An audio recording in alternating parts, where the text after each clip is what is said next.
Muy buenos días. Son las 9:01 de la mañana. Hoy salimos con un minuto de atraso, no sé por qué, pero 9:01 de la mañana de este martes 27 de enero del año 2026.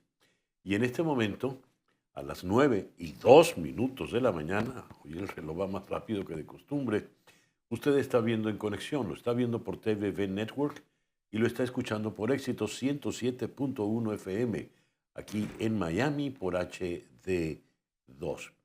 Recuerde que si usted descarga la aplicación TVV en su plataforma preferida, sea App Store, Android TV, Google TV, Roku o Fire TV, usted puede tener acceso gratuito a toda la programación de TVV. Recuerde, comillas, TVV, comillas. Hoy, 27 de enero, es el día de Santa Ángela de Mérici, San Enrique de Osó y Cervello, o Cervelló, San Avito, mártir. En el calendario astrológico de Enrico Mariani tenemos a la luna todavía creciente en Tauro, luna de llenura, abundancia y prosperidad. A las 3:55 de la tarde, sin embargo, entrará creciente en Géminis. De Géminis hablamos mañana. La luna de Tauro es la luna de la prosperidad y la abundancia. Luna creciente en Tauro y el Sol, por supuesto, en Acuario, este martes 27 de enero. El programa que te hemos preparado para el día de hoy lo vamos a iniciar en Ciudad de México con el periodista Joseph Polisuk del equipo de Armando Info. Han hecho una investigación muy interesante donde han descubierto que hasta Citgo, el activo más importante de Venezuela en el exterior, hasta Citgo lavó dinero del narcotráfico. Luego aquí en Miami vamos a conversar con el abogado Rafael Peñalver, abogado y analista político. Con él vamos a tocar el tema de ICE, Minneapolis y los asesinatos de civiles, la represión que está ocurriendo allí, las protestas que ya se han extendido a todo el país. ¿Qué ha ocurrido en Minneapolis? ¿Se ha extralimitado ICE? ¿Qué es lo que está pasando allí? Luego, en Houston vamos a conversar con el doctor Francisco Monaldi, economista, una de las autoridades fundamentales en la materia petrolera. Él ha hecho un artículo para el American Quarterly, un artículo por demás interesante, donde advierte que sin institucionalización no vendrá de ninguna manera la bonanza petrolera. Luego, en Pensilvania, en Filadelfia, en Princeton, New Jersey, vamos a conversar con otro economista venezolano muy destacado, Ángel Alvarado. Con él vamos a tocar la nueva ley de derechos económicos en Venezuela. ¿En qué consiste esto? ¿De dónde viene esa iniciativa? Es otra de las presiones de la administración Trump sobre el gobierno de Delcy Rodríguez. Y vamos a cerrar aquí en Miami con el periodista de deportes de CNN en español, Pablo García. ¿Quién es Andrés Borregales? El kicker, el pateador venezolano de los Patriots de New England, que va a ser el primer venezolano en jugar un Super Bowl aquí en los Estados Unidos. Ese pues el programa que te hemos preparado para el día de hoy. Comenzamos entonces, vamos a Ciudad de México, donde está el periodista Joseph Polisuk. Joseph, muy buenos días, muchísimas gracias por acompañarnos en esta mañana. César, gracias a ti. Buen día. Hasta Citgo lavó dinero del narcotráfico, han determinado ustedes en Armando Info. A ver, ¿qué pasó? Sí, pues lo declaró la Corte del Distrito Sur de Nueva York. Hemos empezado a sistematizar una cantidad de juicios y documentos que en Estados Unidos han empezado a desclasificar sobre todos los casos que involucran a Venezuela como puente para el narcotráfico. Y una de las grandes sorpresas es que no se trató solo de actores criminales o puertos, aeropuertos, miembros del Estado, sino que incluso una empresa petrolera como Citgo también se prestó para lavar dinero de la droga. ¿Quién se prestó para esto? Cuéntanos, por favor, el caso de A ver, Carlos Orense Azócar. Exacto, César, porque hoy en día empezamos a ver todos los casos sobre Maduro y compañía, Ujú. pero antes, incluso en los tempranos 2000, en tiempos de Hugo Chávez, eh, la historia jurídica que ahora se ve a partir de esos expedientes es que el venezolano Carlos Orense Azócar, recién condenado a cadena perpetua más 30 años, fue uno de las grandes figuras del narcotráfico en Venezuela. Y ese señor no solamente compró voluntad de funcionarios, estructuras, sino que también empleó todo el aparato comercial de Citgo para, a través de contratos ficticios, ingresar las ganancias que en Estados Unidos tenía de la droga. Lo que se empieza a conocer es que en conexiones con la alta jerarquía de Citgo de entonces, año 2004, eh, tuvieron empresas ficticias en Nueva York que ingresaban, que tenían supuestos contratos con Citgo y que ingresaban el dinero de la droga ya no vía Citgo, sino esas ganancias de la cocaína en Estados Unidos. A ver, vamos a Luis Marín. ¿Quién era o quién es Luis Marín? Luis Marín era el presidente de Citgo entonces en Estados Unidos, pero lo curioso es que no fue una persona que entró al azar y que compraron, sino que este narcotraficante, con ayuda de varios funcionarios, en el expediente advierten que es el testigo 2, pero el testigo 2 era el jefe de la inteligencia chavista, o sea, queda claro que era el Pollo Carvajal que ha estado cantando por allá. Complotaron para ingresar a este personaje ya no como un funcionario más de Citgo, sino CEO de la empresa en Estados Unidos. A ver, Luis Marín pasa a ser el máximo dirigente de Citgo, ¿cierto?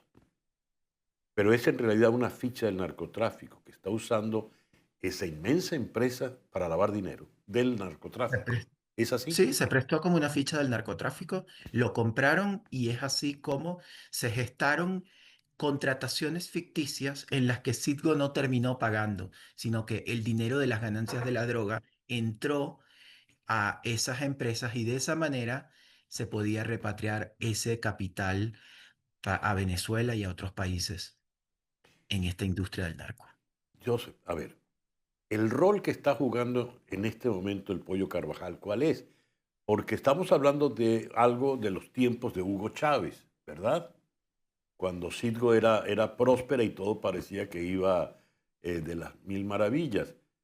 Pero esto se está revelando es ahora. ¿Por qué?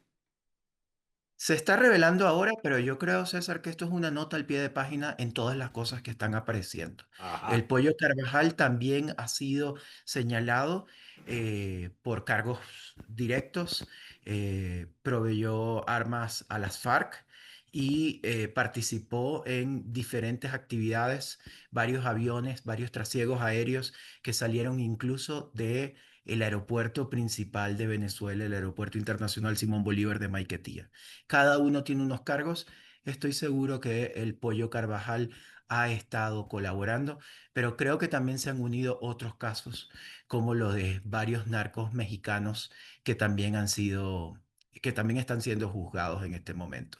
Todo se ha configurado y como te digo, lo de Citgo llama mucho la atención porque incluso se prestó, bueno, la industria petrolera, pero hay otros casos que creo que llaman a botón sobre todo lo que sucedió y que esta película la estamos viendo como es la justicia con delay, 20 Mm. años después en algunos casos. ¿Cuáles son esos casos, Joseph, que nos puedas decir? Claro, el que más me llamó la atención es el de tres generales, que los invito a que se conecten y vean el reportaje en armando.info. Con nombre y apellido, la justicia norteamericana señala que no solamente abortaron una operación policial, sino que se presentaron en el sitio, cerca del Guayabo, en el estado Zulia, para que esos policías no solo no decomisaran la droga, sino que ellos se la quedaron. Ujú, Estamos hablando de 7 toneladas de cocaína. Em, están esos generales, pero hay otros casos. Todo el caso de Carlos Orense Azócar siguió durante 20 años y para él y para otras bandas, Maiquetía fue un puente aéreo ujú, para los narcos mexicanos. En el año 2013, a través de solicitudes de acceso a la información pública, yo pude encontrar en México unos documentos que advertían la identidad de uno de los pilotos de los aviones que aterrizaban y que despegaron una carga de 5,6 toneladas de cocaína, entonces atribuida a Walid Maklet. No ujú. olvidemos que más o menos Uf, a finales de Chávez, ujú, Santos y Chávez hicieron las paces porque le devolvió Santos a Maclet. Ese avión ahora explica muchas cosas. Era el piloto del Chapo Guzmán quien estaba aterrizando y despegando aviones desde Maiquetía, pero no solamente desde Maiquetía, el principal aeropuerto, sino desde el terminal auxiliar y para colmo, desde la rampa 4, el hangar presidencial.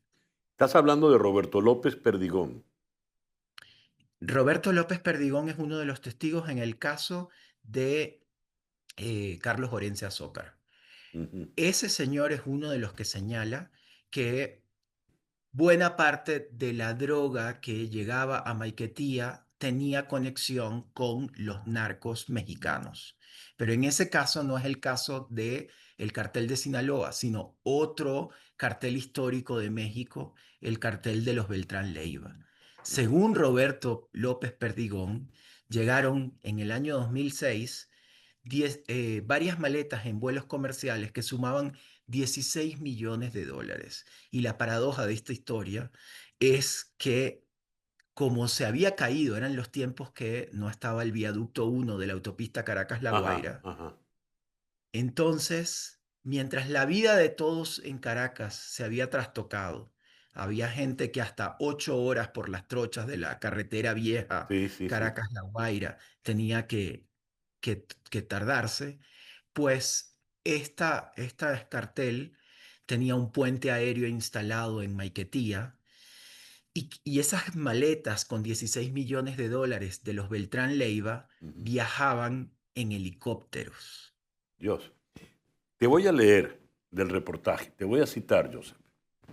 Esa conexión con los cárteles mexicanos reaparece ahora con mayor nitidez tras la excarcelación de Nicolás Maduro, Estados Unidos, cuando la Fiscalía Federal del Distrito Sur de Nueva York amplió la acusación en su contra y le imputó nuevos hechos ocurridos entre 2006 y 2008 en su entonces condición del canciller de la República Bolivariana de Venezuela.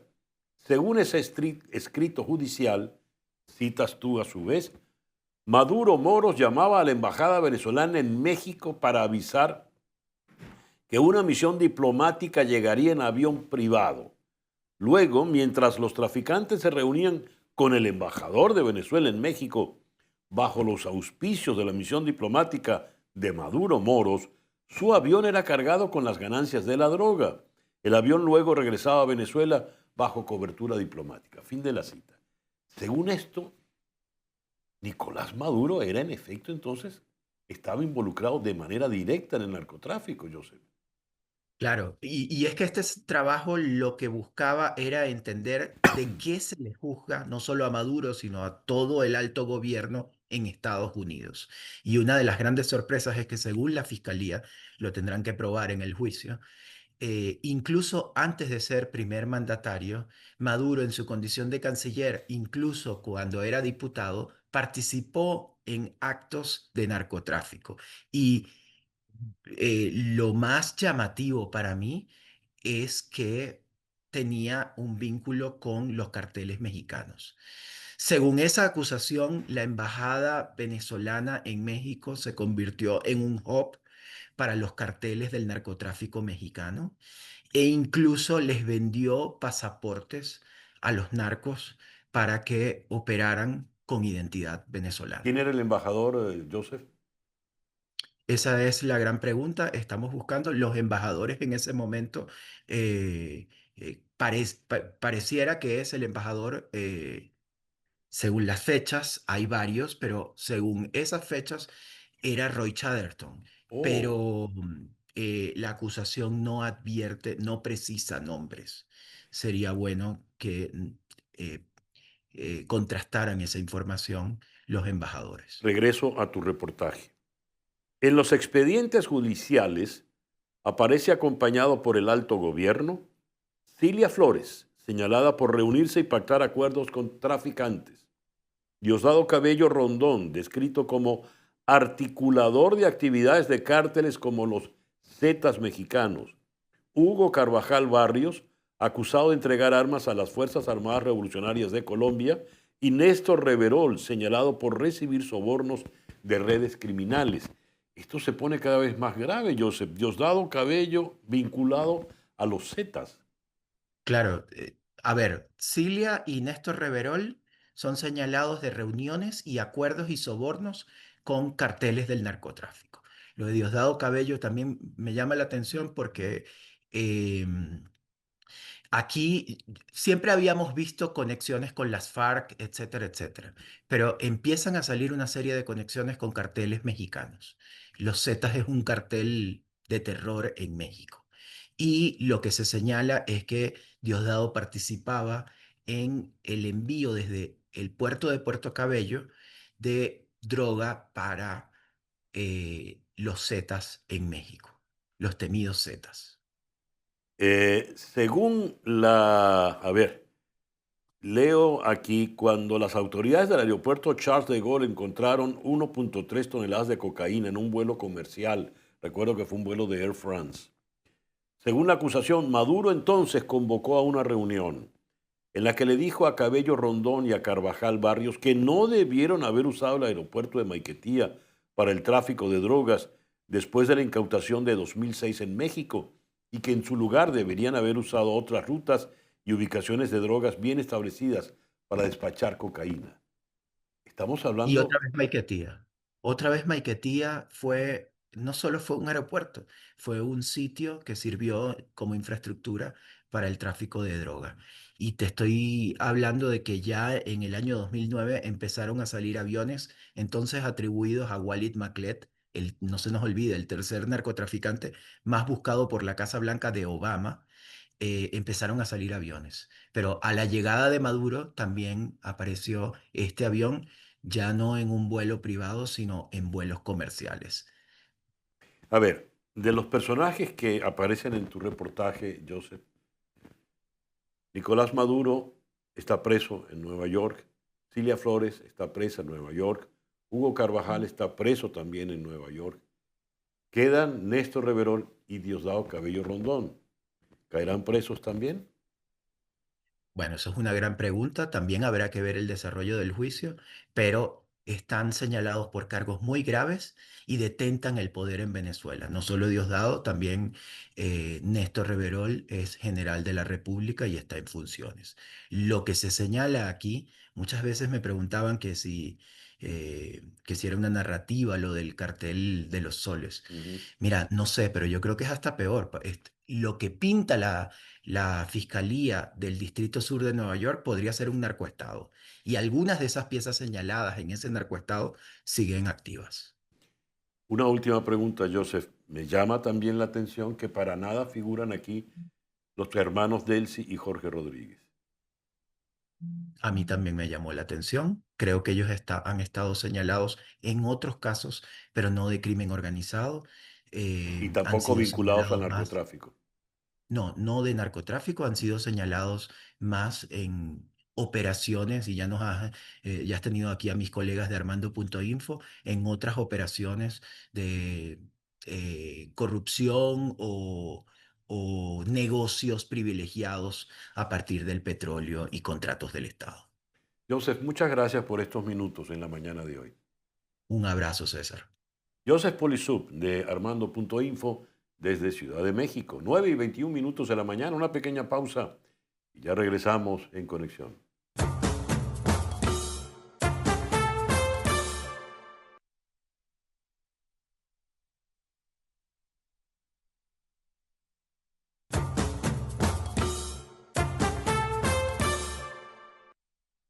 Son las 9:24 de la mañana, hora del este, aquí en Estados Unidos.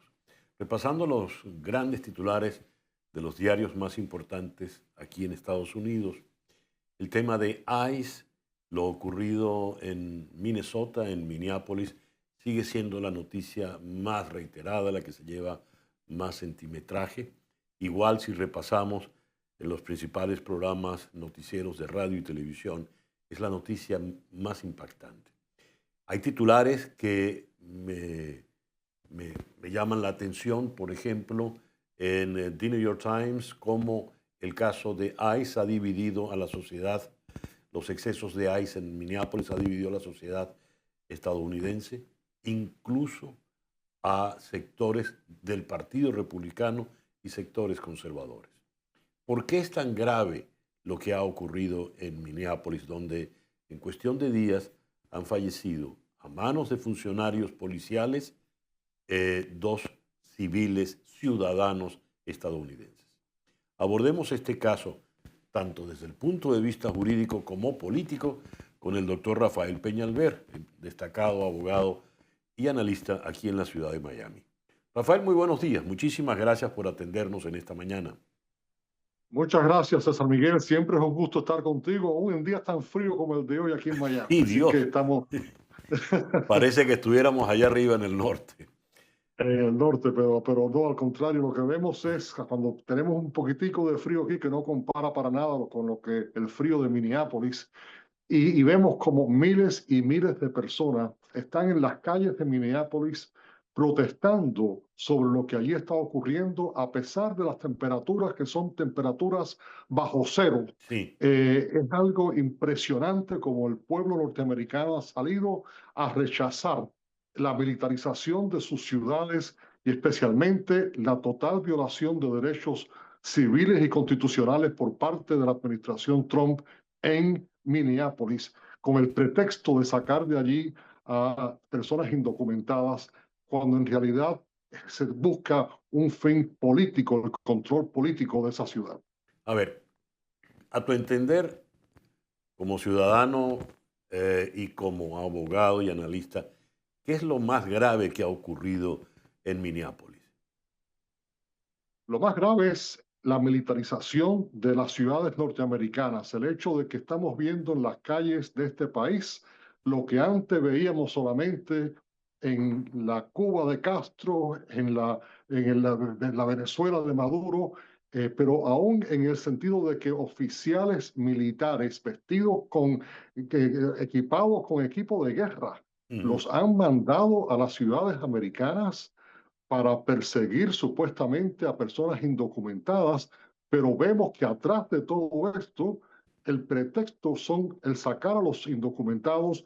La realidad es ocupar las ciudades claves para en el momento electoral tener control de esas ciudades. Y como mejor evidencia de eso fue ayer, cuando la secretaria de Homeland Security, la señora Kristi Noem, ofreció retirar las tropas de Minneapolis si le entregaban a ella los récords de los electores de esa ciudad.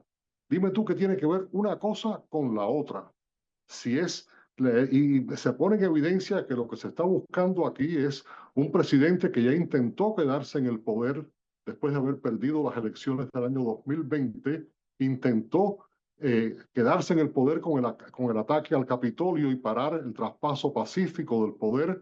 Lo que está haciendo es montando un ejército nacional privado bajo su control y tenerlo en posiciones claves. Y la pregunta es, ¿para qué? ¿Para qué? El pretexto son los inmigrantes que han sido endemoniados. Cada vez que él habla de los inmigrantes, habla en una forma despectiva de que están manchando la pureza de la sangre norteamericana. Y cada vez que se refiere a ellos, son los ilegales, los indeseables, los criminales. Se ha creado este ambiente hostil hacia la inmigración como pretexto para militarizar al país bajo el control político del presidente Trump. A ver. Y ya la gente se está dando cuenta, ya la gente se está dando cuenta de lo que está pasando y están saliendo a las calles a rechazarlos. El propio Partido Republicano ha forzado al presidente a tomar ayer una decisión de sacar de allí al señor Gregory Bovino, que era el que estaba a cargo. Yo creo que la próxima en salir va a ser la señora Kristi Noem. Ya se está, hay más de 140 congresistas que han firmado una petición para que la saquen de su puesto, o sino que sea sometida a un juicio político, un impeachment. Pero volvemos al punto. El presidente Trump ayer yo creo que se ha dado cuenta de la gravedad de la cosa en términos políticos, está empezando a echar marcha atrás y como siempre pasa, aquellas personas que rodean a Trump son las que salen quemadas. En este caso ya el señor Bovino salió de su puesto, creo que la señora Noem va a ser la próxima y un escenario de verdad muy lamentable porque el que está sufriendo ante los ojos del mundo es Estados Unidos, que las imágenes que se están proyectando de los abusos de las fuerzas de ICE sobre la ciudadanía norteamericana, de verdad el daño que le están haciendo a este país es irreparable. Bien, vamos a detenernos un momento en el caso de Bovino. Los funcionarios que asesinan a Alex Pretty son del Border Patrol que comandaba Bovino. Las fotografías y los videos ahora puestos cuadro a cuadro son elocuentes. Está el individuo Pretty contra el piso y un funcionario policial le pone la pistola en la nuca. Al parecer el primer disparo fue en la nuca. Imagínate eso, Rafael. Ahora, sale Bovino, pero en su lugar entra el señor Tom Homan, a quien consideran el zar de la frontera. ¿Qué que pasó? es peor. En cierta forma es peor porque este es un hombre con una retórica, pero volvemos al punto aquí, César Miguel, la retórica comienza con el presidente. Todas estas personas lo que están siguiendo son las órdenes del presidente Trump y la retórica inflamatoria, despectiva, violenta que él promueve. Y después cuando ve que las cosas no van bien, entonces saca y despide a los oficiales que han estado siguiendo sus órdenes. Es algo de verdad muy lamentable porque las medidas que se tomaron contra este muchacho, o sea, un enfermero que todo el mundo habla, que dedicó su vida a cuidar a los veteranos en el salón de cuidados intensivos del Hospital de Veteranos de Minneapolis, una persona de bien que simplemente fue a ejercer su derecho ciudadano de documentar lo que allí estaba pasando. Y hoy en día el teléfono se ha convertido en el arma más poderosa para proteger la democracia norteamericana. Sí. Ahora, Y fíjate, repito, sí. sí. Fíjate, Rafael, le voy a pedir a Wilson, nuestro director, que ponche de nuevo la fotografía, porque es dramática. Fíjate, ahí está el funcionario apuntándole directamente a la nuca. ¿Y qué pasa con ese funcionario? ¿Cómo es que no sabemos de él? El gran titular del Washington Post en esta mañana, Rafael, dice, en 16 incidentes con fuego de balazos desde el mes de julio, no ha habido un solo agente del DHS que haya tenido que enfrentar cargos. ¿Por qué? Gozan de impunidad total entonces estos Bueno, individuos, estos funcionarios. así le ha dicho el presidente Trump le ha dicho que tienen inmunidad y el señor Hogan, que ahora es el que está a cargo, también le ha dicho que tienen inmunidad, que no la tienen, pero los sacan y promueven esta actitud contra sus propios ciudadanos, porque ya aquí esto que comenzó contra los inmigrantes eran simplemente la primer barrera.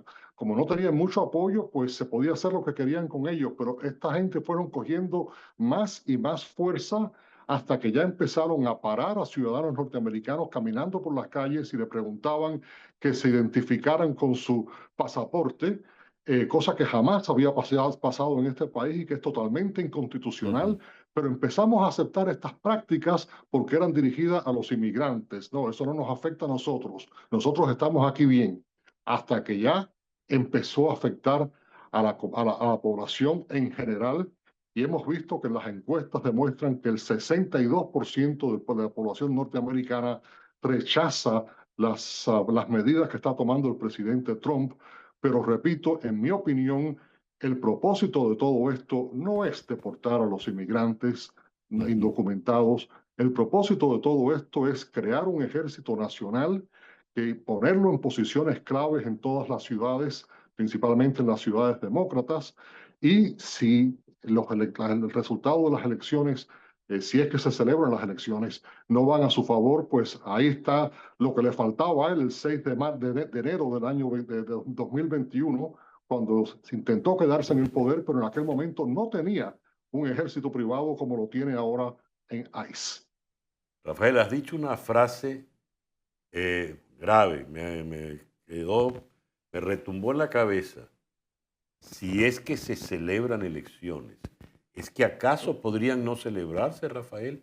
¿Están en riesgo? Bueno, si se crea el caos que él está promoviendo, entonces el próximo paso sería lo que ya le ha dicho que está considerando, utilizar el acta de insurrección, la ley de Ujú. insurrección, que le permite al presidente suspender los derechos civiles y constitucionales y hasta posponer las elecciones en un lugar donde él considera que hay condiciones de insurrección. Ese es el gran peligro de todo esto. Y cuando digo esto, lo hago consciente de que estamos hablando sobre una persona que ya intentó hacerlo una vez, quedarse en el poder después de haber perdido las elecciones. Y así que no estamos hablando aquí en el mundo de la teoría, estamos hablando en el mundo de lo que ya por poco pasa, pero en aquel momento no tenía un Ya. ejército privado y está utilizando medidas draconianas para obligar a las ciudades, a las municipalidades, entre ellas la ciudad de Miami, la ciudad de Coral Gables, la ciudad de Cayo Hueso, que les han obligado a sus comisiones a poner las fuerzas policiales de esas ciudades al mando de ICE para que tengan que colaborar con ICE o si no les cortan los fondos.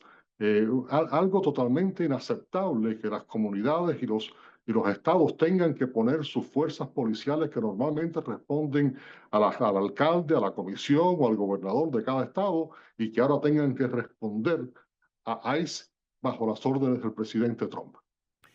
No hay manera, ya que has citado el caso particular nuestro aquí en el sur de Florida, en la ciudad de Miami, Coral Gables, por ejemplo, no hay manera en un país donde funciona el Estado de Derecho y se respetan las leyes de frenar iniciativas como esa.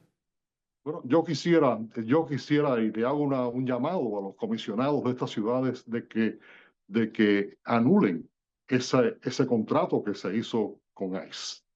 Esto va en contra de lo que es el control de las localidades y las municipalidades y los estados y no entregarle y poner las fuerzas policiales locales al mando de una organización que hemos visto que está violando, está actuando. ¿Quién se iba a imaginar, César Miguel? ¿Quién se iba a imaginar que en este país íbamos a ver personas con las caras tapadas, Sí. parando a las personas, arrestándolos, poniéndole las esposas, las tiran en el suelo, le dan patadas, te meten en un camión y después te llevan a un centro de detención?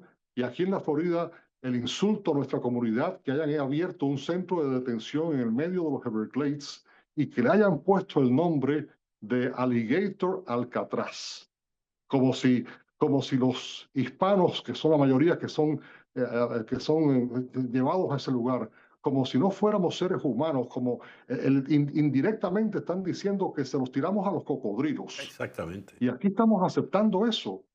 Y nuestros legisladores y congresistas están aplaudiendo eso. Eso es inaceptable. ¿Qué ha, Eso es inaceptable. qué ha pasado, Rafael? Tú que tienes mucho más tiempo aquí que yo, ¿qué ha pasado para que se dé esa transformación en el estamento político de Estados Unidos en general Mira, y de esta ciudad en particular? mira, desgraciadamente, el presidente Trump ha sido experto en tocar una vena que desgraciadamente ha sido parte del cuerpo político norteamericano, en una minoría, pero una minoría eh, que llevó una vez ya a este país a una guerra civil. Y esa vena es una vena racista, antimigrante, y desgraciadamente el presidente Trump ha sido experto en manipular esos sentimientos tan cruel, tan antihumano, en despertar esos sentimientos que habían estado callados por más de 100 años, pero que ahí estaban. Y él ha levantado esos sentimientos para justificar la militarización del país y que todo caiga bajo su control y cada vez va cogiendo más y más poder la presidencia. Cada vez el Congreso es más sumiso, penoso que los congresistas y senadores tengan miedo a hablar. Y tienen miedo porque el presidente les pone un contrincante en la próxima primaria al que se atreva a hablar. Es extremadamente penoso para mí ver el Congreso sumiso, la Corte Suprema dándole cada vez más poder al presidente, hasta dándole la doctrina de inmunidad presidencial. Así que con ese sentimiento antimigrante, ese es el pretexto. Pero el verdadero fin de todo esto, repito, no es el sacar a los indocumentados. El verdadero fin es aglomerar cada vez más y más y más poder en su persona y ya llega al punto de utilizar las fuerzas militares que normalmente solamente se utilizaban para combatir a enemigos extranjeros. Esas son las fuerzas que han sido enviadas a Los Ángeles y a otras ciudades norteamericanas y ahora se amenaza con el pretexto de que bajar la criminalidad, con el pretexto de sacar de aquí a los indocumentados. El resultado neto es que tenemos un ejército militar caminando las calles de nuestra ciudad y matando a ciudadanos norteamericanos. ¿Qué puede terminar ocurriendo en Minneapolis para limitarnos a ese caso en este momento? Porque por tus palabras, Rafael, entiendo que esto puede ocurrir en todo el territorio nacional y especialmente en el sur de la Florida, donde nosotros vivimos. Pero ¿cómo puede terminar esa película tan dramática y peligrosa de Minneapolis? Yo espero que ayer haya sido un momento de cambio. Yo espero que, primero, que se permitan a las autoridades locales ser parte de la investigación, porque aquí hasta ahora lo que hemos visto es que la táctica que están siguiendo las autoridades de ICE o el ejército de ICE ocupan una ciudad como una ocupación militar, maltratan a los ciudadanos de esa ciudad. Hasta el punto de que los hieren y los matan. Es una política de tirar, matar y difamar, porque después que te matan, te difaman.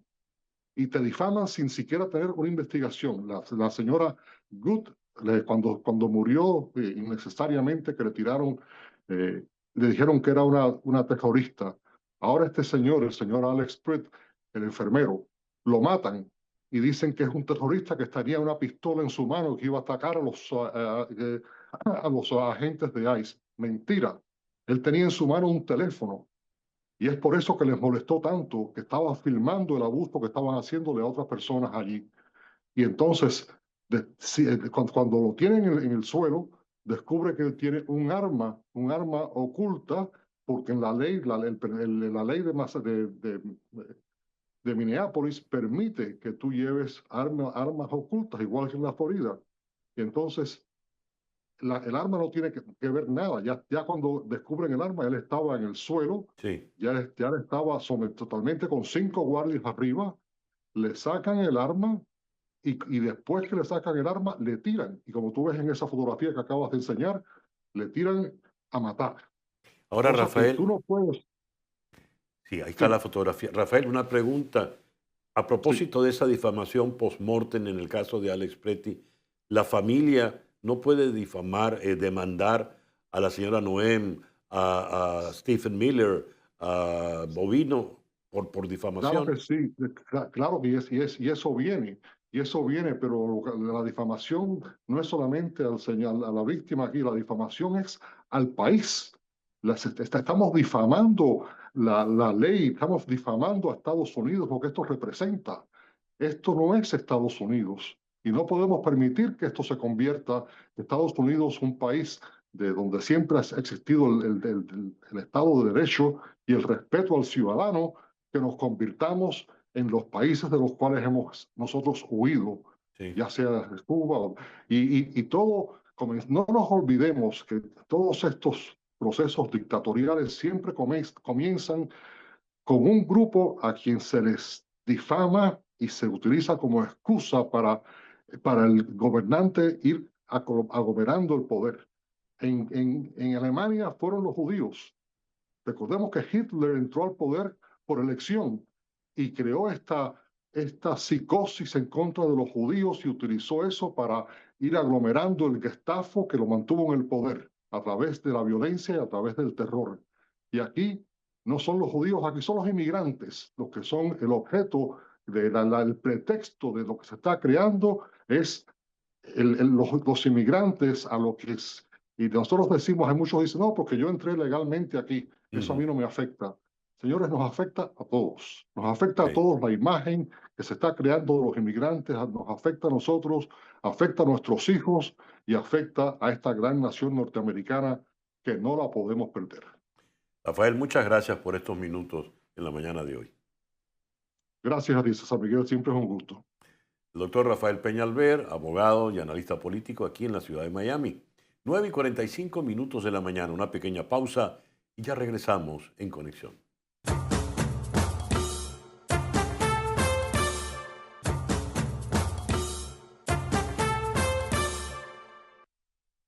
Son las 9:48 de la mañana, hora del este, aquí en los Estados Unidos. En la publicación America's Quarterly se publicó en el día de ayer este trabajo con el título Without Institutional Change, Venezuela's Oil Bonanza Remains Unviable. Sin cambio institucional, la bonanza petrolera de Venezuela permanece inviable. Este artículo lo firma el doctor Francisco Monaldi. El doctor Monaldi es una autoridad en el mundo petrolero. Vamos entonces a Houston para conversar con él. Francisco, muy buenos días. Muchas gracias por atendernos en esta mañana. Encantado, César. A ver, ¿por qué no pones el acento en el tema técnico petrolero de taladros y lo que está ocurriendo en el subsuelo, sino lo que está pasando arriba, en el hecho político, institucional? Sí, mira, como hemos hablado en otras oportunidades, el tema en Venezuela sin duda no es el riesgo geológico, no es los problemas técnicos, no es ni siquiera la viabilidad económica de los proyectos petroleros, porque los costos en Venezuela son relativamente bajos comparados con, por ejemplo, Estados Unidos o Canadá.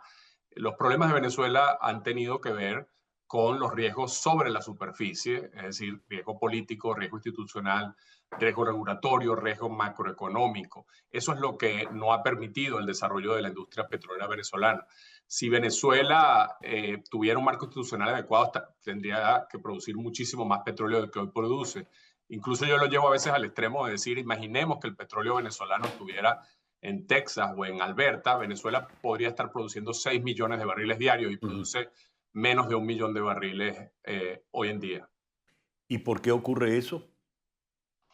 Bueno, tienes una combinación de un marco institucional que básicamente hace muy poco atractivo para las empresas internacionales participar, básicamente obliga a las empresas a ser accionistas minoritarias de empresas mixtas con mayoría de petróleos de Venezuela. La empresa estatal, por supuesto, está en una situación absolutamente calamitosa, sin capacidades técnicas, sin capacidades financieras, en default, en cesación de pagos de sus acreedores de todo tipo, incluyendo a sus socios, a sus proveedores, etc. Y esto, hoy en día, imagínate una empresa que va a invertir miles de millones de dólares, por ejemplo, en un proyecto en la faja del Orinoco, que hemos visto repetidas veces que en Venezuela los contratos no se han respetado. Y entonces, después de hacer esa inversión, ¿qué garantías tiene esa empresa de que va a poder recuperar su inversión? Ellos van a necesitar claridad de que no van a volver ningún tipo de sanciones, claridad en el marco legal, institucional de Venezuela, en un sistema, digamos, judicial que realmente respete los derechos de propiedad. Y finalmente, una perspectiva de no solo estabilidad política, sino de que se va a mantener un consenso nacional en la apertura del sector petrolero. Todo eso está muy lejos de ocurrir en este momento. ¿Y cómo podríamos llegar allí? Porque la última vez que conversábamos yo te planteaba la hipótesis de que, por ejemplo, el presidente Trump te solicitase algún consejo, Francisco, ¿verdad? Y eh, el presidente, por ejemplo, te va a buscar a ti en tanto experto petrolero pensando que le vas a dar opiniones técnicas petroleras, pero le vas a hablar es de política. ¿Qué le dices? Sí, yo le diría, mira, en el corto plazo se pueden obtener inversiones en dos tipos de proyectos sin mayores cambios institucionales, por ejemplo, con la reforma de la ley que está planteando en este momento el gobierno en Venezuela. ¿Qué tipo de inversiones? Bueno, empresas como Chevron, que ya están en el país, que ya tienen la infraestructura, que simplemente tienen que perforar algunos nuevos pozos para poder incrementar la producción y rehabilitar algunos pozos existentes. Esas empresas tienen, digamos, inversiones de ciclo relativamente corto, de riesgos relativamente acotados. Puede haber algunas otras contratos como estos que se firmaron en los últimos años, que llamaron CPP, que permitirían ese mismo tipo de inversión. Pero eso nos lleva a cantidades de agregar 300.000 barriles, 400.000 barriles en los próximos 2 o 3 años diarios de capacidad de producción. Pero para recuperar el sector petrolero se requiere, francamente, para decirlo directamente, una transición a una democracia estable, reinstitucionalizada, con legitimidad para poder firmar contratos de largo plazo. Entonces, mi consejo sería, si quiere recuperar el sector petrolero de manera realmente que se lleve a los niveles de producción picos de la historia pasada de Venezuela, no hay un camino, digamos, intermedio. El camino requiere ese trabajo político que entiendo que es complejo, que entiendo que no es de inmediato, pero es la realidad. Francisco, hay un párrafo en tu artículo que me llamó la atención porque es realista, es decir, no crees en un falso optimismo, ¿verdad? Eh, asumiendo la realidad, para decirlo coloquialmente, no te caes a cobas. Y escriben lo siguiente. En ausencia de un cambio institucional genuino, Venezuela aún podría atraer inversiones limitadas en proyectos de bajo riesgo y alta rentabilidad a corto plazo. Si bien estos podrían generar ganancias modestas, contribuirían poco a la reconstrucción de la industria o a la recuperación de la capacidad de producción del país a largo plazo. Quiero subrayar tu frase. Podrían atraer inversiones limitadas en proyectos de bajo riesgo y alta rentabilidad a corto plazo. Si el presidente Trump es un hombre de negocios, que lo que está buscando es el negocio económico, ¿no se podría dar por satisfecho con esta alta rentabilidad a corto plazo y dejarlo así? Es posible que algunas empresas americanas, de estos productores independientes pequeños, se sientan contentos con ese tipo de contratos y que el presidente Trump se sienta satisfecho porque ciertamente eso puede producir una cierta estabilización económica y él puede cantar victoria. Ahora, esto sin duda no llevaría a digamos, los niveles de producción que Estados Unidos puede considerar estratégicos en el largo plazo, de que en el hemisferio occidental se incremente la producción de Venezuela sensiblemente. Pero dependiendo de los horizontes temporales en que esté pensando el presidente Trump, sin duda que eso es una posibilidad. Dices, lo más importante cuando pones qué se necesita para revertir la situación, subrayas 3 aspectos, Francisco. En primer lugar, Venezuela necesita relaciones estables y constructivas con Estados Unidos y Europa y el fin permanente de sanciones petroleras. 2. Los inversores deben percibir una estabilidad política genuina y un consenso duradero entre los líderes y la sociedad del país para reabrir el sector a la participación extranjera. Y 3. Lo más importante es que se debe promulgar y aplicar un marco legal creíble por parte de instituciones legítimas, lo que requiere una transición a la democracia. Voy directo al tercer punto, Francisco. ¿No está la reforma a la ley de hidrocarburos en ese contexto? No lo creo. Primero, la Asamblea Nacional actual no es legítima, no ha Vale. sido ni siquiera reconocida por los otros actores, tanto internacionales como nacionales. Y aquí es muy importante entender que para una empresa tomar una decisión de esa magnitud, ellos tienen que evaluar, ¿esto se va a considerar legítimo en el futuro político de ese país? Y la conclusión evidente el día de hoy es que no. ¿Qué tiene esa ley de hidrocarburos al margen? Es decir, no al margen, por favor, más allá de la consideración que acabas de hacer sobre la Asamblea Nacional ilegítima, que es, disculpen, que es absolutamente pertinente. Más allá de esa consideración, ¿qué tiene esa ley que tú le observes? Mira, básicamente esa ley legaliza lo que de facto ya estaba ocurriendo en el país. Es decir, en el país había una apertura petrolera que se estaba desarrollando vía el modelo, vamos a llamarlo así, el modelo Chevron de contrato, y este nuevo tipo de contrato llamado CPP, que es una especie de contrato de participación, digamos, de las ganancias, similar en algún sentido a lo que eran los convenios operativos del pasado, ¿no? Entonces, esto lo legalizaron. También digamos que agregó un tema adicional, que es la posibilidad de reducir la regalía en algunos casos. Ya estaba previsto la posibilidad, pero incluso una reducción un poco mayor. Habla de arbitraje internacional, tiene algunos otros elementos. Yo te diría que esa es la lista de deseos de las empresas ya existentes en Venezuela que querían que algo que no estaba en la ley pasara a estar en la ley, pero es totalmente insuficiente para nuevas inversiones, para proyectos nuevos, no para los ya existentes que tienen la inversión hecha en infraestructura. Y por supuesto está el tema que comentaba antes de la legitimidad. Claro, pero por ejemplo, deduzco que Chevron tiene arte y parte, por ejemplo, en la iniciativa de esta ley. Más allá de Chevron, entonces, no habría beneficio, no habría tentación, algún elemento seductor para otras empresas. Sí, bueno, Chevron, Repsol y Maurel & Prom probablemente son obviamente los candidatos iniciales, Claro. porque ellos ya tenían contratos de estos. Después puede ser Eni. Y hasta ahí tendríamos, digamos, a las principales empresas que ya están en el país con contrato. Después están este tipo de productores independientes que pueden estar interesados en estos contratos de CPP, que son contratos de campos ya existentes, que ya están en producción, que lo que tiene que entrar el inversionista es a rehabilitar algunos pozos, perforar algunos pozos nuevos, pero ya con la infraestructura existente.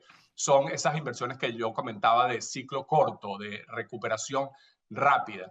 Esos pueden llegar a negociar contratos de este tipo que sean suficientemente atractivos para ellos. Por cierto, los ya firmados están en su mayoría en manos de, digamos, gente vinculada al régimen que no tiene las capacidades técnicas y muchos de ellos están sancionados, digamos, no son el tipo de empresas que Estados Unidos quisiera. Entonces, una de las preguntas es, ¿esos contratos se los van a vender a unos nuevos operadores? ¿Los van a cancelar? ¿Qué es lo que va a ocurrir con eso? Y después puede haber el caso de que nuevos contratos de áreas que hoy produce PDVSA se le den ese tipo de contratos.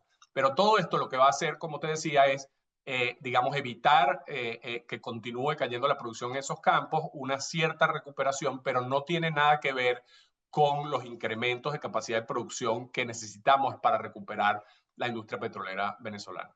Mencionaste las personas que están manejando esto por el lado venezolano, sobre la cual ya hiciste alguna observación. Pero con esas personas, ¿quiénes hablan del lado estadounidense? ¿Quiénes son los que realmente están sugiriendo o escuchando sugerencias en todo esto? La verdad que no sé la respuesta a tu pregunta. Ya. Uno presume que hay una, digamos, comunicación, por ejemplo, con la reforma de la ley, es algo que Estados Unidos está de acuerdo, al menos porque resuelve ese tema temporal de los productores que ya están en Venezuela, pero no tengo ninguna claridad sobre si Estados Unidos, que tendría que darle licencias específicas o una licencia general a esas empresas, que como te digo, algunas de ellas ya han sido sancionadas, por ejemplo, por su participación en Irán, en el mercadeo de crudo iraní. Es decir, estos no parecieran que son esos actores que quiere el gobierno de los Estados Unidos para recuperar el sector rápidamente. Entonces, esa es una de las definiciones que creo que va a ocurrir pronto. Supuestamente hay una visita programada del Departamento de Energía de Estados Unidos con inversionistas americanos que van a ir a Venezuela, y creo que allí se van a poder definir mucho más las oportunidades y si estos contratos van a ser suficientemente atractivos para atraer a esas empresas pequeñas norteamericanas.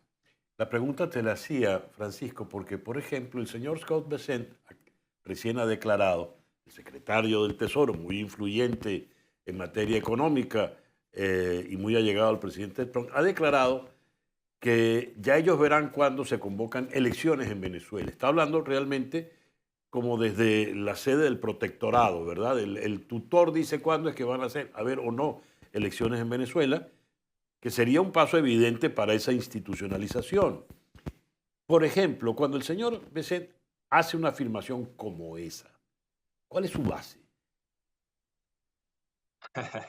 Eso va más allá de mi experticia, ¿no? Ciertamente uno se pregunta, ¿no? Exactamente de qué estamos hablando acá, Claro. ¿no? El secretario Rubio, que ha sido el que más ha, digamos, articulado cuál es la política, ha hablado de una etapa de estabilización y luego llegaríamos eventualmente a una etapa de transición política. Evidentemente, a Estados Unidos privilegia el tema del orden, digamos, en una primera etapa y de la estabilización económica. Pero en base a qué, digamos, se van a definir estas etapas y en base a qué legalidad estamos operando, creo que no tengo una respuesta.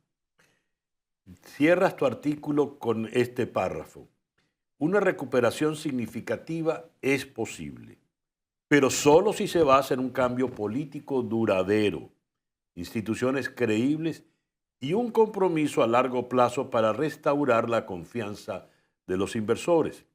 Solo entonces Venezuela podrá recuperar su lugar como potencia energética y cumplir la promesa de su vasta riqueza petrolera. Mencionas la condición temporal en dos momentos: cambio político duradero y compromiso a largo plazo. ¿Qué quieres? ¿Puedes traducir en términos de tiempo, en cifras, el duradero y el largo plazo, Francisco, para tener una idea?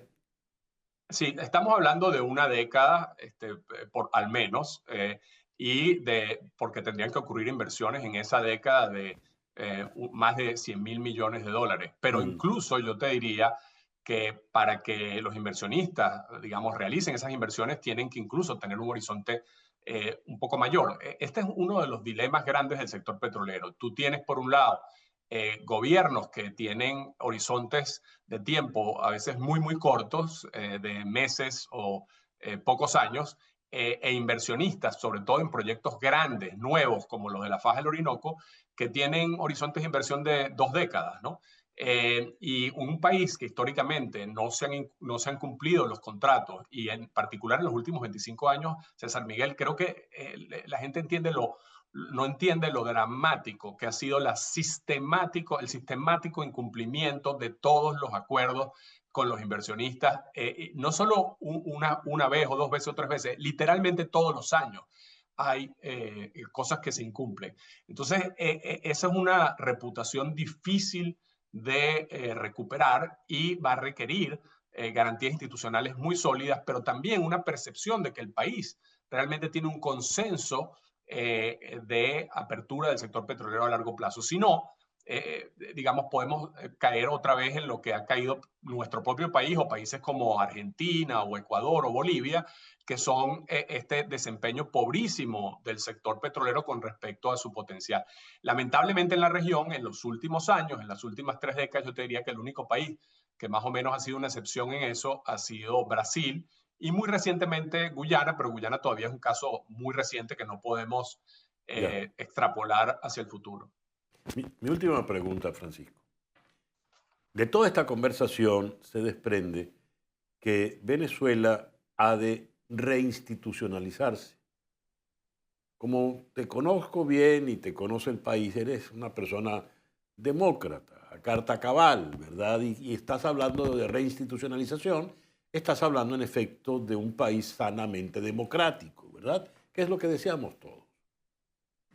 Pero cuando hablamos del negocio petrolero, el negocio petrolero necesita garantías jurídicas, no necesariamente garantías políticas. Entonces, por ejemplo, hay inversiones importantes en países que no son democráticos, los países del Medio Oriente, los países árabes. Si en el día de mañana no se logra la reinstitucionalización, pero manu militari, por decirlo de alguna forma, se establece un régimen que garantice todas esas necesidades a largo plazo, ¿procederá entonces así? En otras palabras, ¿podría una dictadura férrea de confianza para Estados Unidos hacer el papel de la democracia que tú y yo deseamos? Eso es una pregunta excelente y que mucha gente me hace, ¿no? Me dice, ¿por qué tú hablas de democracia si en el Medio Oriente no hay democracia y hay grandes inversiones? Te diría dos cosas. Primero, en el Medio Oriente es un petróleo muchísimo más fácil de producir y lo producen empresas fundamentalmente del Estado. La inversión privada allí no es la relevante, ¿no? Por supuesto, también es cierto que esos países, si bien no son democráticos, tienen horizontes de políticas de muy largo plazo. Por la manera en que son gobernados por estas dinastías monárquicas, ¿no? Sin embargo, podemos ver que muchísimos países autoritarios en el mundo en desarrollo tienen resultados desastrosos con el tema, digamos, de atracción de inversiones petroleras, precisamente porque no tienen esa estabilidad y ese horizonte de largo plazo y sobre todo si requieren grandes inversiones privadas, a diferencia de esos países del Medio Oriente que son fundamentalmente inversiones estatales. Pero yo le agregaría algo aquí que es lo que hace la diferencia en el caso de América Latina. América Latina es un continente en que la democracia es la regla, no la excepción. Venezuela tiene una tradición democrática, a diferencia de todos estos países que hemos mencionado del Medio Oriente. En Estados Unidos, el presidente Trump no es eterno, va a durar un tiempo, pero vendrán otros gobiernos. Entonces, si yo soy un inversionista de largo plazo, yo pienso, ¿puede Venezuela ser gobernada por este grupo de gente que lo gobierna ahorita o incluso por una dictadura, digamos, militar? Y eso ser un equilibrio estable por 2 décadas que realmente me garantice mis derechos de propiedad. Yo te digo, sin ninguna aquí tema normativo de que obviamente, como tú dices, prefiero la democracia. Si yo lo hago como un analista totalmente frío, mi respuesta sería a la empresa internacional pensando eso, no puedes pensar que eso es un equilibrio estable de largo plazo. Muchísimas gracias por esa respuesta, Francisco. Muchas gracias. Gracias, César. Francisco Monaldi, desde Houston. 10:10 de la mañana, una pequeña pausa y ya regresamos en Conexión.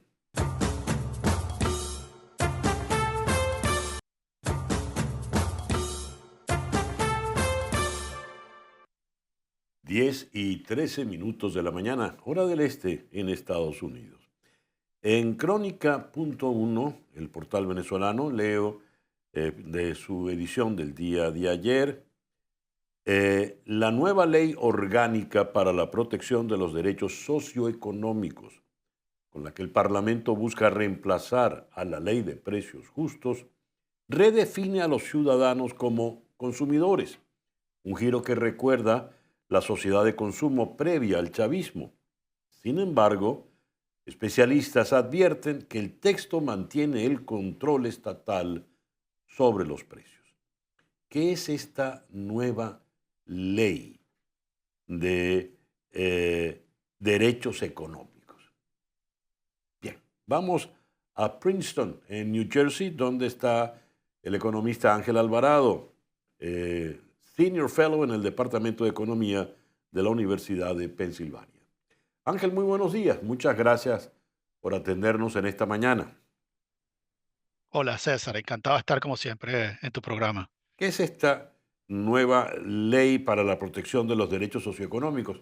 Que hay que inscribirla, la asamblea está como muy activa después del 3 de enero, ¿no? Ahora la reforma a la ley de hidrocarburos, esta ley, ¿de qué viene esto? ¿Tú sabes cuál es el secreto de Pulcinella? No. secreto de Pulcinella es un secreto que no es un secreto, ¿no? O sea, que es algo Ujú, que es conocido, ¿no? ajá, Así calificó Rómulo Betancourt la ley del petróleo en 1922. Esa ley se pasó en el 20, se reformó en el 21, y luego Betancourt la llama el secreto de Pulcinella porque todo el mundo sabía quién estaba detrás de la ley, ¿no? Que fue las compañías petroleras ujú, que estaban operando en Venezuela en 1922. Yo creo que estas leyes son un nuevo secreto de Pulcinella en la historia ujú, económica de Venezuela, que luego del 3 de enero se aceleran todos estos procesos, ¿no? No es la ley que quiere la oposición o que quisiera el movimiento ujú, democrático en el país, tampoco es la ley que quiere el chavismo. El chavismo le cuesta mucho hacer estas reformas. ujú, Es la ley que está impulsando una agenda extranjera que básicamente busca la estabilización, y esto es algo público, la estabilización de la economía venezolana.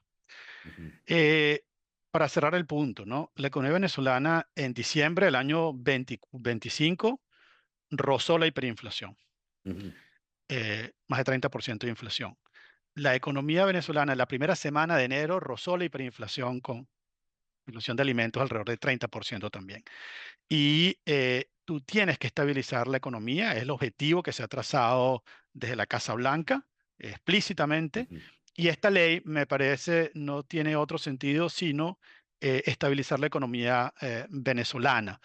Eh, por eso es una ley que se abandona los principios socialistas de planificación central de la economía y la regulación de precios a ir una ley que es más estándar, la ley que existe en Estados Unidos, que puede existir en España, es este tipo de ley. Cuando yo pregunté a un abogado cuando salió este proyecto de ley, dije, bueno, esta es una copia de la ley que existe en Estados Unidos, ¿no? La regulación de precios existe en Estados Unidos, aunque no se aplica, es una posibilidad, como existe también en Europa. Esto es un relajamiento del control de precios y tiene tres elementos fundamentales que vale la pena considerar. Se eliminan los márgenes de ganancia, que estaban en 30%. Se relaja la estructura de costos, en la cual antes era muy complicado definir qué era la estructura de costos. Eso se elimina. Se mantiene la regulación de precios, pero eso es algo que más o menos en toda la regulación mundial se tiene. Se relajan las penas de acaparamiento, que eran unas penas muy severas con la ley de precios. Y hay una cosa que sí que se está aplicando, es que el referencial del dólar es el dólar oficial. Y eso, bueno, eso es lógico que se mantenga. ¿Es la mejor ley? Yo creo que no es la mejor proyecto de ley, pero es un avance respecto a la Ya. ley de precios justos que tenemos en el país, que básicamente criminalizaba la actividad económica cuando se pasó esa ley en el año 2017, si mal no recuerdo. Ángel, has dicho, el objetivo es estabilizar la economía. Ahora pregunto, ¿la economía se estabiliza con una ley? Es decir, ¿es un problema jurídico o la estabilización de la economía es un problema meramente económico? Hay restricciones legales, ¿no? Hay restricciones legales. Venezuela pivotea alrededor del petróleo. Ya. Y la estabilización de la economía venezolana es estabilizar la producción petrolera. Y bueno, yo creo que las empresas petroleras, como comencé diciendo, necesitan un marco legal más flexible. Necesitan librarse de esa ley de precios justos, aunque Ujú, no esté directamente atada. Esa ley las empresas no quieren esa ley. De esa ley está desaplicada, esa ley había que eliminarla. Es una manera de eliminar la ley de precios justos y es una manera, en definitiva, de desmontar el socialismo, ¿no? Que es básicamente el socialismo petrolero, que es esa camisa de fuerza que había construido Hugo Chávez con esa reforma de la ley orgánica de hidrocarburos, y el socialismo económico en general con la ley de precios justos. ujú. No es la mejor ley, pero es un avance en el desmontaje del socialismo del siglo XXI, y eso es fundamental para incrementar la producción petrolera, generar más recursos legítimos para el fisco, cesar el financiamiento monetario del déficit con esos recursos legítimos del fisco y estabilizar la moneda, que es el objetivo fundamental que se ha trazado la Casa Blanca en la primera fase de lo que esperemos termine Ya. en la transición democrática de Venezuela. Vimos allí en el letrero, por favor, Wilson, si me lo repites, algo que se refiere a los precios acordados. El- Se introduce la figura de los precios acordados entre el Estado, los productores y los comerciantes para fijar valores en lugar de controles rígidos tradicionales. A ver, Siendo el actual gobierno el mismo gobierno de los últimos 27 años, conociendo su carácter arbitrario y prepotente, ¿cómo van a ser esos acuerdos, Ángel? Bueno, por eso yo te decía, esto no es una ley que el movimiento democrático en Venezuela pasaría. Esto no es una ley que le guste Ujú, a mí, no me gusta. La primera vez que yo leí la ley, pues, digamos.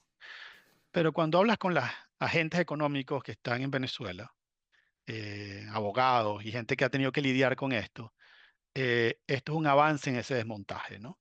Y yo creo que hay que verlo, César Miguel, también como un mensaje al chavismo de base. ujú. Digamos, luego del 3 de enero se les derrumba su mundo, la construcción política, que, digamos, por un agente externo, y básicamente entonces tienen que hablarle a esa base de cómo ellos van a hacer esta reforma sin abandonar en cierta manera el legado que traían. Me parece que ese es el sentido, el espíritu que hay detrás de esta ley y forma parte de esos acuerdos en los cuales estamos moviéndonos en un proceso de estabilización económica. Deja espacio para una interpretación socialista. Ujú. Eh, Al que le picó Macagua, Bejuco le para el pelo, dice el dicho, ¿no? Sí, señor. Bueno, los venezolanos que estamos picados de Macagua y con todo el tema del socialismo, pues todas estas cosas nos escandalizan, ¿no? Y no es para menos. Pero creo que es un mensaje más hacia el chavismo y de acuerdo con la empresa privada nacional que de mantener el modelo. Me parece que es un desmontaje del modelo en el cual tienen que mantener en cierta manera ese secreto de Pulcinella intacto. Ya. Leo aquí que se prevé crear una Superintendencia Nacional de Protección de los Derechos Socioeconómicos, un Sistema Nacional de Observación de Precios y un registro de información de actividades económicas. La palabra superintendencia, volviendo a la macagua esa que comentabas, produce cierta urticaria, ¿verdad? Claro, Porque ya sabíamos pues cómo la superintendencia de precios, etcétera, etcétera, la cerró, Sunday y todo esto. hizo desmanes. ¿Cómo funcionará esta superintendencia? Que además el nombre no deja de ser pomposo en la tradición de este gobierno revolucionario. Protección de los derechos socioeconómicos. ¿Cuáles son esos derechos socioeconómicos? No, bueno, digamos, esto, por eso la primera reacción que yo tuve cuando leí esta ley es que, mira, aquí es la misma mentalidad socialista de siempre, ¿no? Ujú, Y por eso esto es una ley que hay que marcarla, ni siquiera dentro de una transición, dentro de ese proceso de estabilización que está viviendo el país, ¿no? O sea, ujú, esto no es que mientras esté los Rodríguez allí gobernando, eh, no podemos pensar que el socialismo se ha acabado en Venezuela, ahí se mantiene, ¿no? ujú, Pero dentro de ese acuerdo de lograr estabilización con empresas internacionales, con empresas locales, este es el tipo de cosas que tienes que aceptar para avanzar en una dirección de estabilizar y recuperar la economía venezolana. Yo no veo que volvamos a ese proceso de socialismo aplicado a rajatabla. Existe un riesgo, por supuesto, si se estabiliza el régimen en el tiempo, pero creo que el sentido, el espíritu es ese que te decía anteriormente, ¿no? Eh, yo ahorita no tengo los números a la mano, ¿no? ujú, Pero cuando nosotros encuestamos eh, mm, a locales comerciales en Venezuela, nosotros quiere decir el Observatorio Venezolano de Finanzas, ujú, cada mes el CENIAT visita a los locales todos los meses. La SUNDE visita a los locales, si no todos los meses, el 80% de los locales dicen que la SUNDE los sigue visitando, ¿no? ujú. Y el problema no es la regulación de precios necesariamente, porque no la aplican, sino la corrupción que esto genera.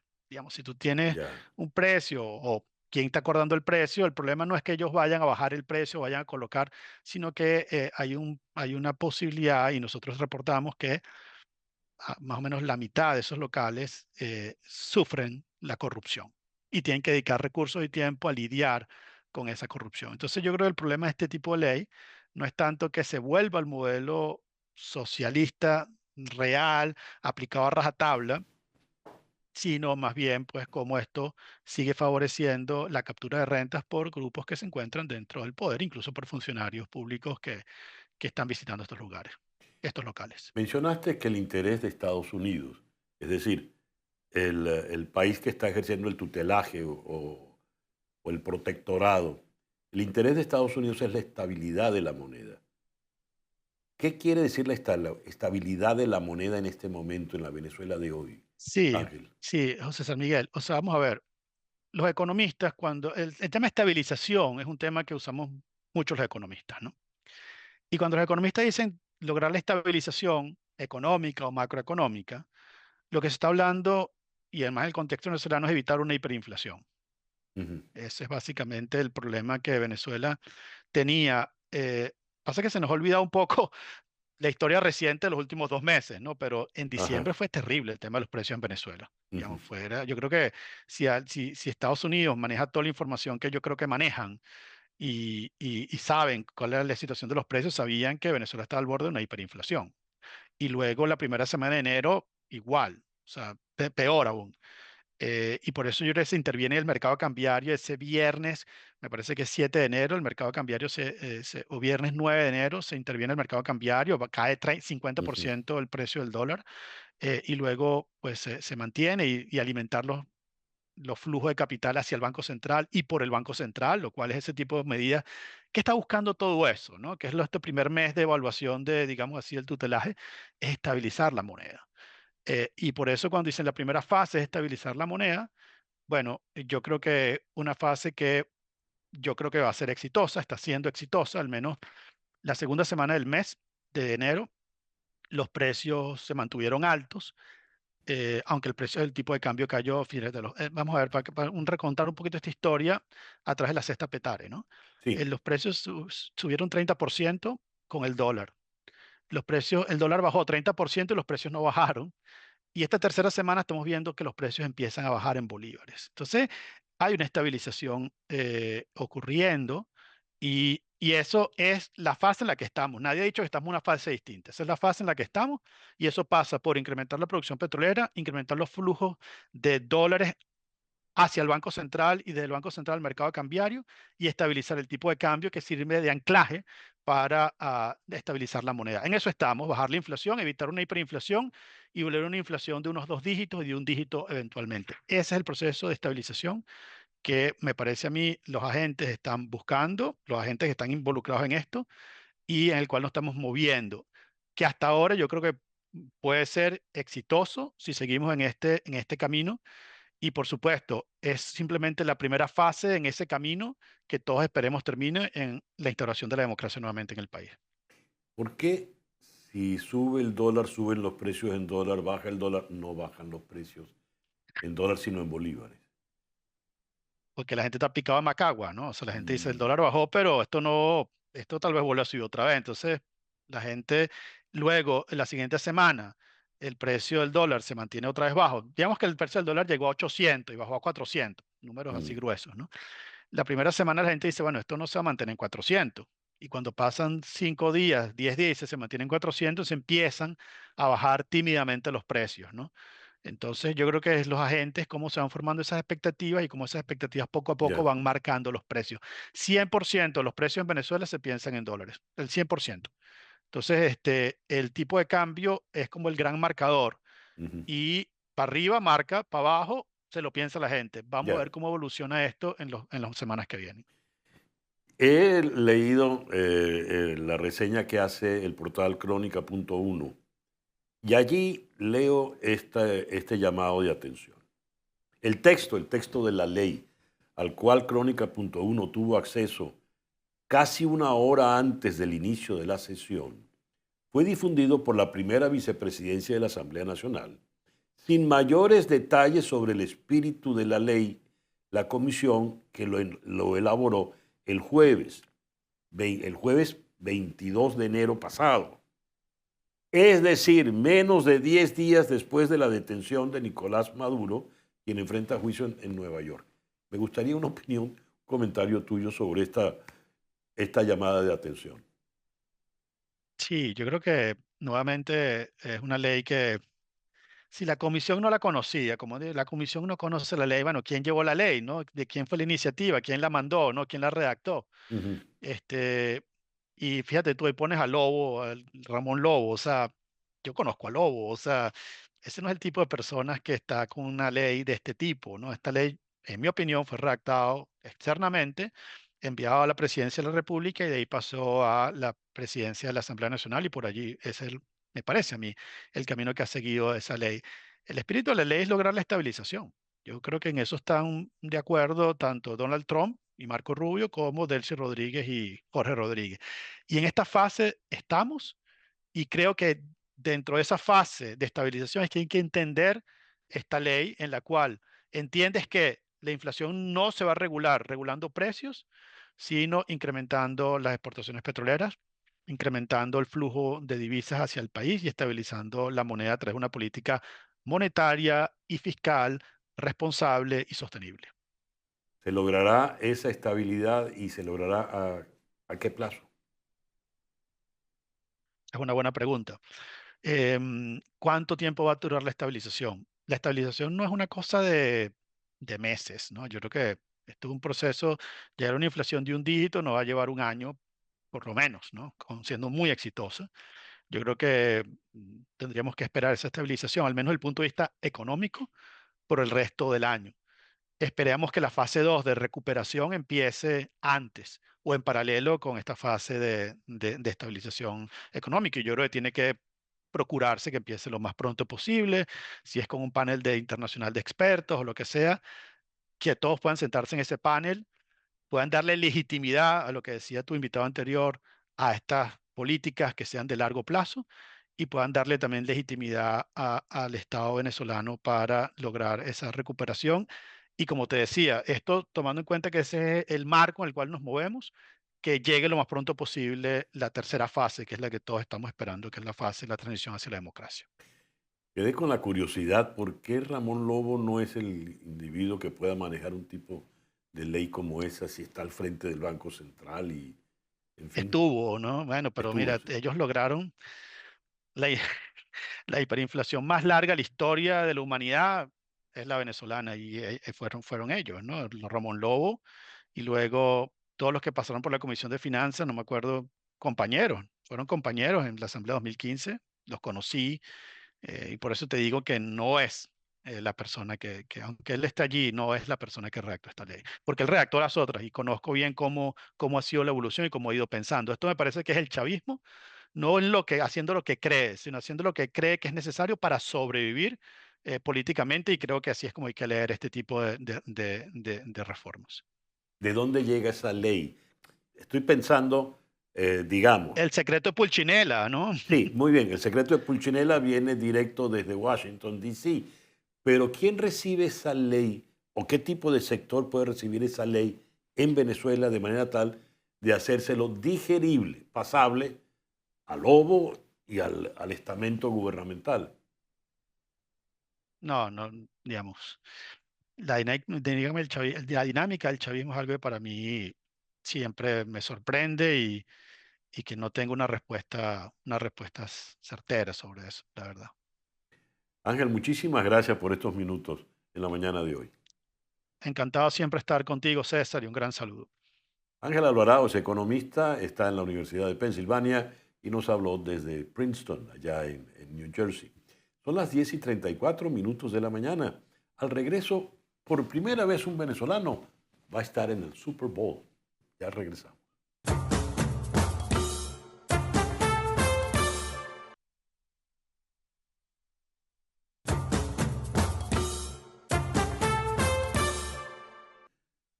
Son las 10:37 de la mañana, hora del este, aquí en los Estados Unidos. Ángel Borregales, oriundo de la ciudad de Caracas, se va a convertir en el primer venezolano en jugar el Super Bowl. Él es el kicker, el pateador de los New England Patriots. Vamos a conversar de Ángel Borregales con Pablo García. Pablo es periodista deportivo en CNN en español. Pablo, muy buenos días. Muchas gracias por estar con nosotros en la mañana de hoy. César, un gusto reencontrarme acá contigo. ¿Cómo estás? Muy bien. En primer lugar, vamos a hablar del Super Bowl. ¿Qué es el Super Bowl? El partido por el campeonato de la liga más importante de los Estados Unidos. Es decir, el fútbol americano es el deporte que arrastra más atención, más audiencia. En todas las demográficas está más o menos demostrado así por encuestas. Y el Super Bowl es el partido por el título, el partido más grande e importante que tiene, de hecho, el deporte en general en Estados Unidos por lo que representa la NFL, por lo que representa el fútbol americano como deporte tradicional de este país. Y dices, por ejemplo, todo se juega a un solo partido, no es como Exactamente, el béisbol, que es una serie a 7 juegos, el que gane 4, exactamente. Es ¿verdad? una final. Es una final. Aquí es ganar o perder, básicamente. Es un solo partido y es como en el Mundial de Fútbol, por decirlo de alguna manera. La final por el trofeo más importante del año para el fútbol americano en este caso. Bien, estamos hablando de un evento mayúsculo. Muy bien. Masivo. ¿Cuáles Sí. son los dos equipos que van a ese Super Bowl? ¿Cómo llegaron a esa final? Al Super Bowl van el campeón de la Conferencia Nacional y el campeón de la Conferencia Americana. Pensemos de nuevo, usando el ejemplo del béisbol, Liga Americana, Liga Nacional. Recordamos que el año pasado, por ejemplo, fueron los Azulejos de Toronto por la Liga Americana y el equipo que terminó siendo el campeón, los Dodgers de Los Ángeles, por la Liga Nacional. Bien, acá existen en el fútbol americano Conferencia Americana y Conferencia Nacional. Por la Conferencia Nacional van a ir los Seahawks de Seattle a este partido y los Patriots de Nueva Inglaterra serán el representante de la conferencia americana en este caso, César. Muy bien. En los pechos de Nueva Inglaterra está el joven Andrés Borregales, que es el kicker. Exactamente. ¿Qué es el kicker? ¿Qué es el kicker? El kicker es el encargado de patear el balón. Recordemos, esto de fútbol americano es fútbol, pero se juega casi en su mayoría con las manos. Una de estas contradicciones que tiene a veces el nombre. Pero Andrés Borregales sí juega con los pies. Es el encargado de patear el balón en las distancias largas, en la distancia de salida, por ejemplo, en la patada inicial del partido y en los goles de campo, muy importantes porque dan 3 puntos por la conversión efectiva de cada uno de ellos, o uno también dependiendo de si es una bonificación después de anotar un touchdown. Es una posición clave, importante, porque de él puede depender en buena medida em, la ventaja o ampliar o reducir la ventaja o de alguna manera ser clave en un momento muy puntual del partido para que su equipo pueda estar adelante en el marcador. Muy bien. Se le exige mucho a este kicker. El detalle, hago todas estas preguntas a beneficio de tanta gente que como yo no conoce de fútbol americano. El fútbol americano me llama la atención, los equipos son masivos, tienen muchos Sí, jugadores. ¿La nómina a cuánto sí. asciende, Pablo? 52 jugadores por equipo, 11 titulares para defender, 11 titulares para atacar. Y luego tienes el equipo de jugadas especiales, que es el encargado, por ejemplo, de hacer el regreso de patada inicial o el regreso de cada despeje cuando hay un cambio de mando, digamos, un cambio de balón durante el partido. Básicamente son, como te dije, equipos masivos de 52 personas, sin incluir el cuerpo técnico, que además también tiene un coordinador defensivo, un coordinador ofensivo, un coordinador de jugadas especiales y el head coach, que es el encargado como de ponerle toda la estructura a todo el equipo.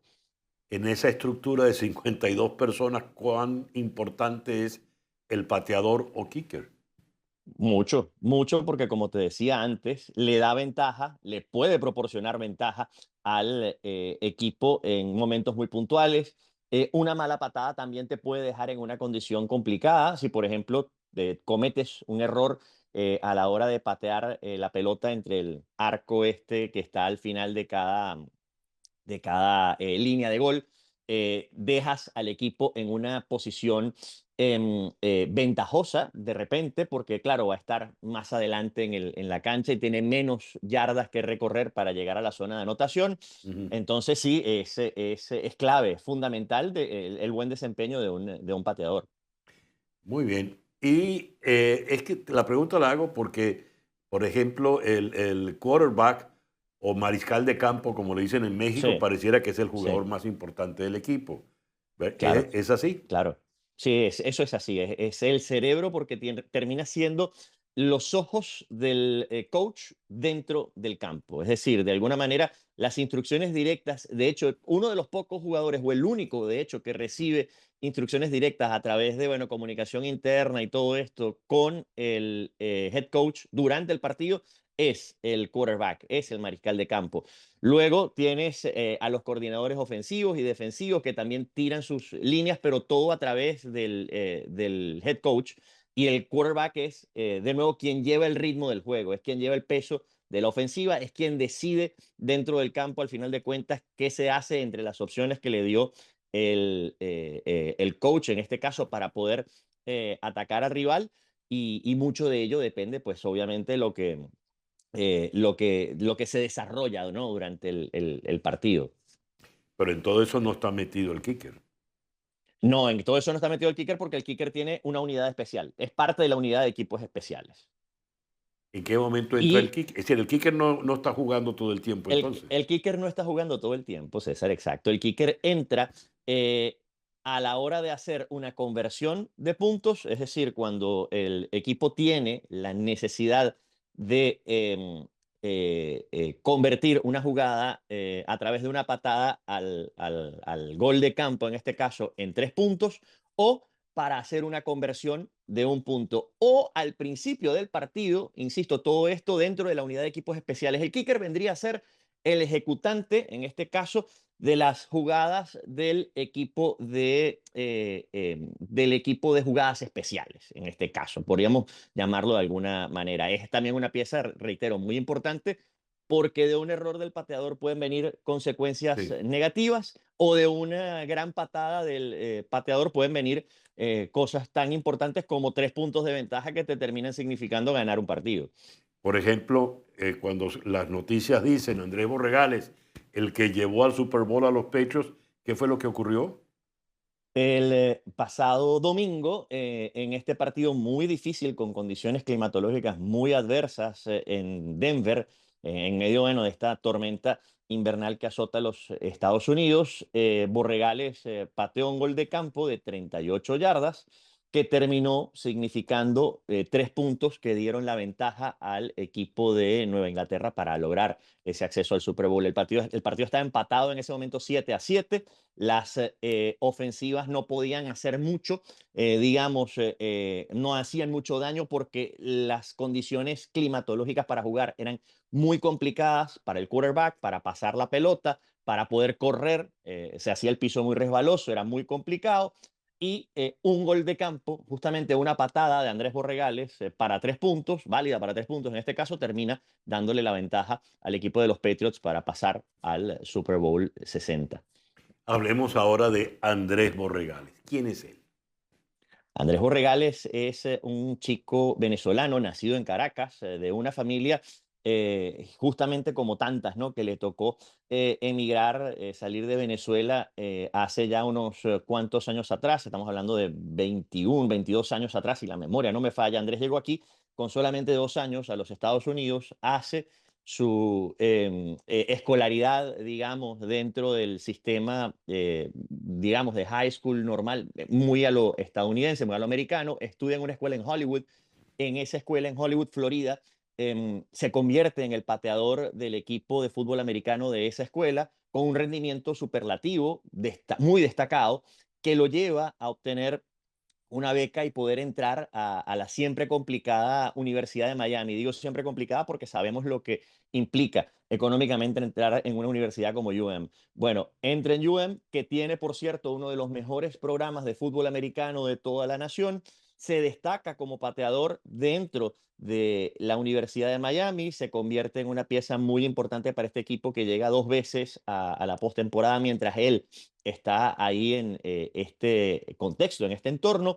Este año, en 2025, entra al draft, este año pasado, perdón, entra al draft, es decir, al proceso de selección para ingresar a la NFL tras haber terminado su carrera en la Universidad de Miami.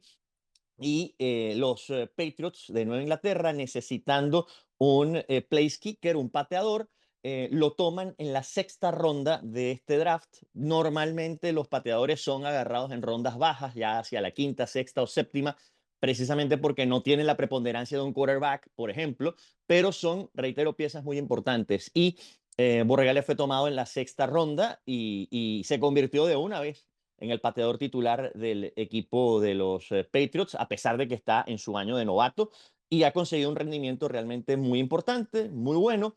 Comenzó un poco flojo la temporada, pero le ha dado para estar destacado dentro del equipo y no perder la titularidad, además, que es muy importante. Y bueno, con rendimientos y patadas consuetudinarias durante todas las semanas, se fue afianzando y bueno, ya en postemporada pues ha dado un rendimiento realmente importante para estos Patriots que hoy tienen a Borregales como bueno, su pateador titular y Venezuela a su primer representante como jugador en un juego por el campeonato.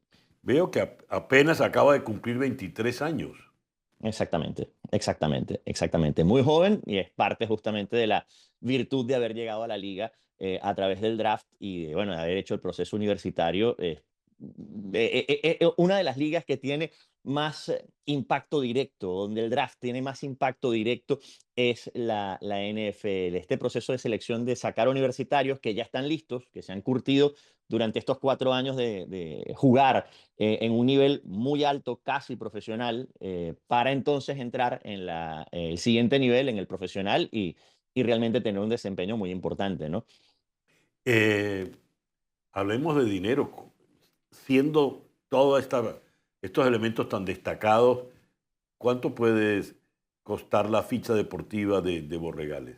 ¿Cuánto puede representar él económicamente hablando?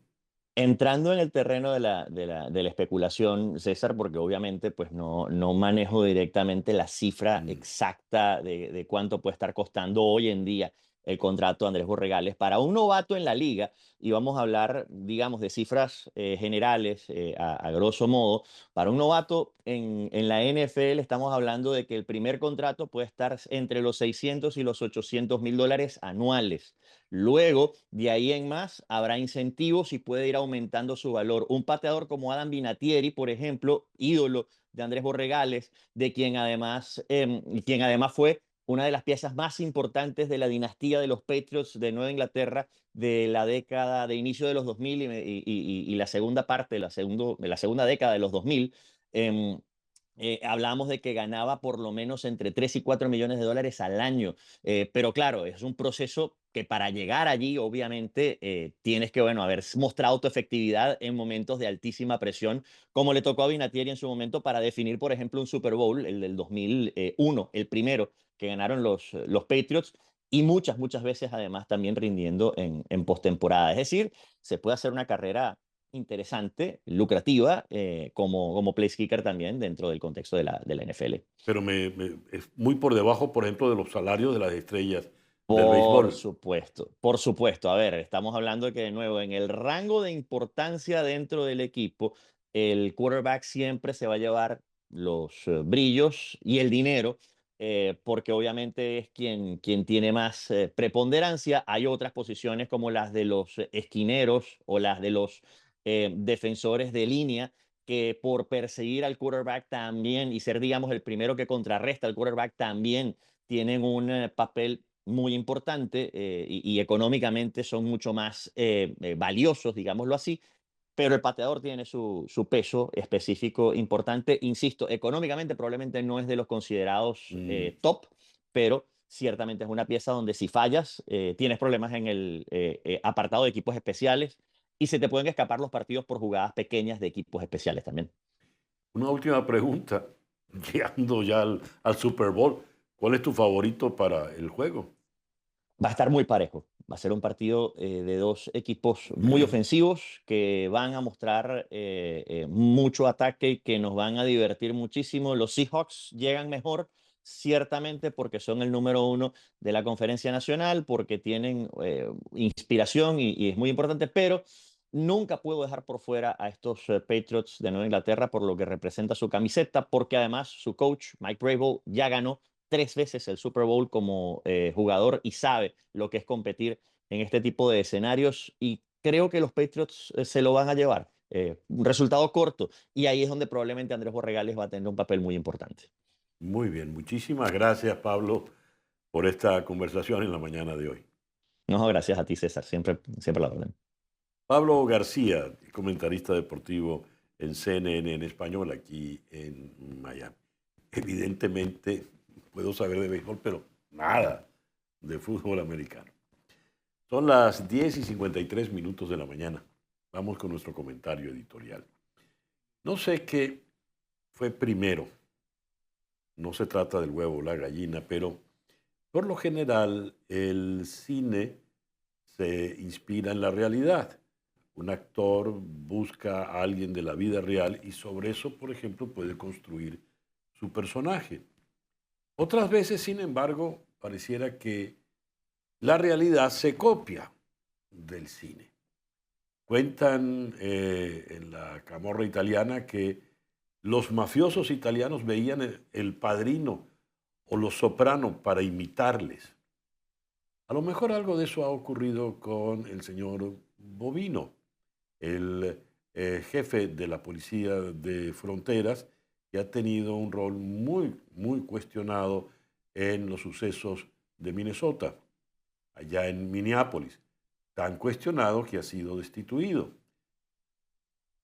En la película nominada a los premios Oscars, con una nominación especial como actor de reparto, destaca el veterano actor Sean Penn. Sean Penn en esta película, One Battle After Another, una batalla tras otra, hace el papel de alguien como Bovino. Es un individuo militar de cortes y actitudes fascistoides, inclemente, fanático en todo su proceder. Muy, muy parecido a Bovino. Por eso tengo mis dudas de cuál inspiró a cuál. Allí están. Más allá del caso de Bovino, como habíamos conversado con el doctor Rafael Peñalver antes acá en el programa, lo de ICE en Minneapolis se ha desbordado ya. En lugar de Bovino, el presidente Donald Trump ha enviado ahora a Tom Homan, el llamado zar de la frontera, que puede ser incluso aún más radical en sus criterios raciales, racistas, que el señor Bovino. Pero en todo caso, por encima está la señora Kristi Noem, la secretaria de Seguridad Interna, quien, según informaciones en The Washington Post, tuvo anoche una larga reunión de más de 2 horas con el presidente Donald Trump. Los titulares de esta mañana hablan de que el presidente Donald Trump está como bajando la presión, bajando la guardia sobre los sucesos, después de los sucesos en Minnesota, porque hasta sectores radicales, mejor dicho, sectores conservadores de derecha dentro del Partido Republicano están ya reclamando y llamando la atención. Como bien decíamos antes en el programa, en la conversación con Peñalver, no se está persiguiendo a los inmigrantes, se está asesinando a los ciudadanos estadounidenses.